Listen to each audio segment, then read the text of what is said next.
Khamenei মারা গেছেন, আর অনেকেই ধরে নিয়েছেন এবার বুঝি ইরানের ইসলামী প্রজাতন্ত্র শেষ। কিন্তু সত্যিটা কি এত সহজ? কারণ ইতিহাস বলে কিছু রাষ্ট্র একজন মানুষকে কেন্দ্র করে দাঁড়িয়ে থাকে। মানুষটা সরলেই সবকিছু ভেঙে পড়ে মুহূর্তেই। কিন্তু ইরান সেই ধরনের রাষ্ট্রই নয়, বরং ইরান এমন এক সিস্টেম যেটাকে শুরু থেকে বানানো হয়েছিল সবচেয়ে বড় ধাক্কাকে সহ্য করার জন্য। খামেনির মৃত্যু আসলে ইরানের জন্য বিশাল আঘাত। 1979 সালের ইসলামী বিপ্লবের পর এমন বিপজ্জনক মৃত্যু খুব কমই এসেছে। কিন্তু আরও বড় প্রশ্ন হলো, এই শাসন ব্যবস্থা কি এমনভাবে তৈরি যাতে মাথায় আঘাত লাগলেও দেহটা টিকে থাকে? ইরানের ইসলামী প্রজাতন্ত্র কেবল একজন সর্বোচ্চ নেতার উপর দাঁড়িয়ে নেই।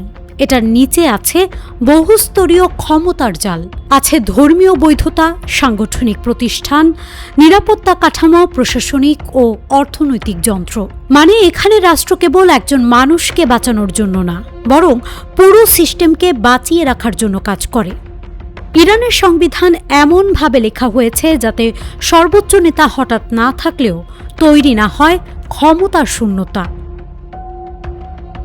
ইরানের শক্তি আসলে ভাগ করা যায় 3টি স্তরে। প্রথম স্তর ধর্মীয় বৈধতা। এখানে আছে সর্বোচ্চ নেতার office, assembly of experts, guardian council.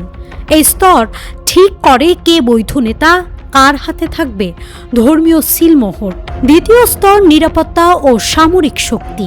এখানেই আসে আইআরজিসি। এবং সত্যিটা হলো আজকের ইরানের এই আইআরজিসি হলো পুরো সিস্টেমের মেরুদণ্ড।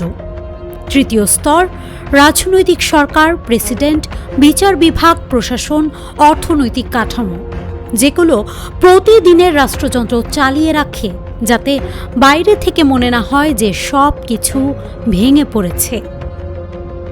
এ কারণে শীর্ষ কমান্ডারদের মৃত্যু হয়েছে, যুদ্ধ চলছে, চাপ বাড়ছে।